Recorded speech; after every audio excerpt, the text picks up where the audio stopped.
Paid for by the Committee to Elect Maureen Leah for President 2012.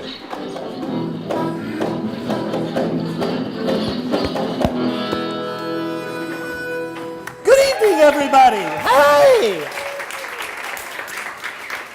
I would like to thank you all for coming here tonight to witness my announcement.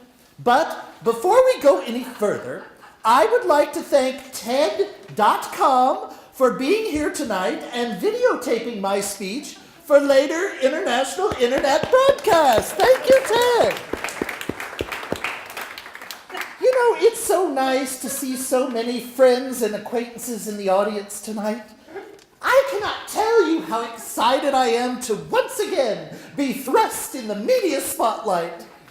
I have no words of derision for the pimp that is our media, and I, its humble whore.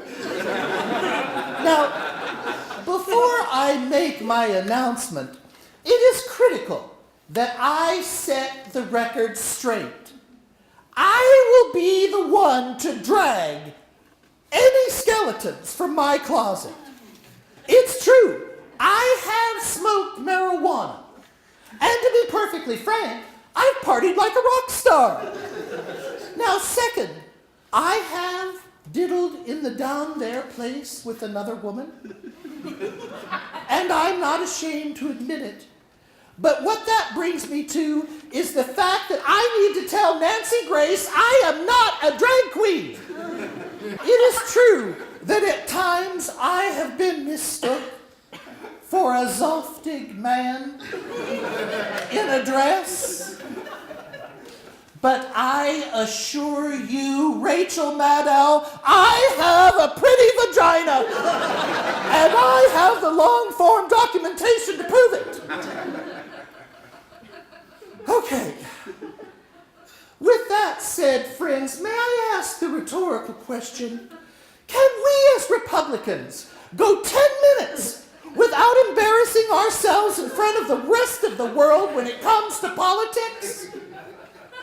I mean, let's face it, the only thing Sarah Palin should be running is Michelle Bachmann's itty-bitty titty committee. And that is for sure and for certain. So I ask you, move over, Ringmaster Trump. This lady right here is taking the circus out of the 2012 presidential election. I promise to be the first moderate Republican nominee since Dwight D. Eisenhower. Maureen Leah is running for president.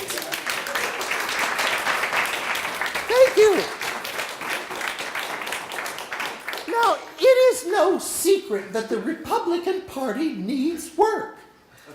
Now, I've never felt the need to change my face, but I will change the face of the Republican Party.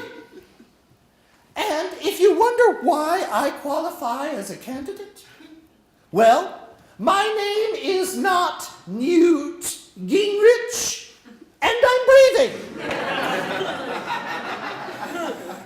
That's it. But you know, it was a long decision and a hard one, deciding to run for president. To be perfectly honest, I was very happy being a weathercaster, socialite, and bon vivant in Indianapolis. But then I decided I had to do something. Someone had to stop the madness that is the Republican Party. You know, I've been in Trump's jet, and his jet's been in me, but I don't want him as president. Who will be his VP? Amorosa? Flav R. Flav? I have never shot a caribou. But I promise you, I am more of a candidate than that woman shall ever be. That is for certain. Now, sadly, friends, I had no trouble knowing my platform on which to run. I'm running on the scared shitless platform. Because, quite frankly, that's what I am. I am scared shitless, and I bet some of you are too. Now, I'm not some buffoon with a freakish hairdo like Donald. And I have a brain, the aforementioned pretty vagina, and a heart. But it is going to take more than that to fix the Republican Party. Before my closing remarks, is there anyone here who might have a question for me? What's your answer to the war on terror? Teach flight attendants Kung Fu. Thank you. Any other questions? Anybody? How are you going to fix the economy? Oh, you know, next thing you're going to ask me is what the square root of 9 is, and I don't know that either. Yes, anyone else with a question? How would you create more jobs? Creating more jobs is going to take a lot of work. It's going to take a lot of time, and it's going to take a lot of people.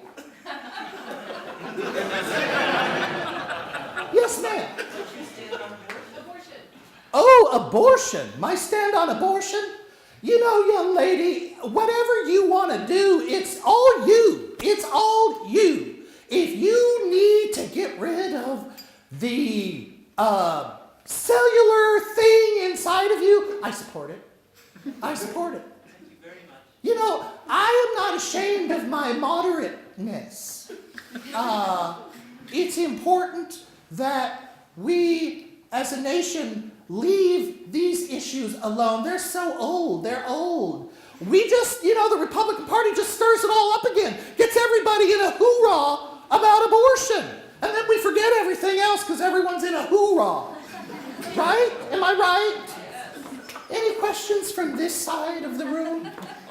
How do you feel about gay marriage? Well, you know, sir, I'm going to address that in my closing remarks. And I think that is a very good question. And I'll be speaking about that in just a moment. All right, then bangs or no bangs? I would say bangs. That's just me. Anybody else? You've got people down here seem smarter.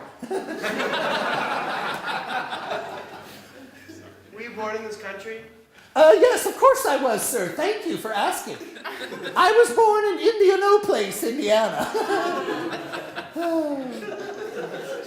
You know, the truth is, I want to save you homos from marriage. And that's the truth. And here's the thing. You don't want marriage. What you want is equality. And you know, you think you want it, but trust me, you don't want marriage. Just ask my 3 ex-husbands, Tyrone, Ladong, and Tyrone with an I. They'll tell you. And you know, it has nothing to do with the back door either. Therefore, I cannot support gay marriage. You want equality, not marriage. You want tax breaks. I'll see that you get them. You deserve them.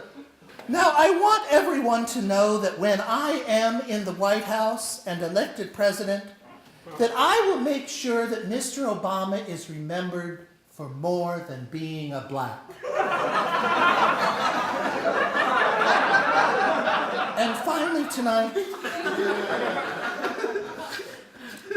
during my recent visit to Europe and the devastation in the Far East, I heard the world mumble. Have we become Americans? I'll tell you one thing, ladies and gentlemen. This gal right here is an American, and I'll see you in the White House in 2012. Good night. Thank you.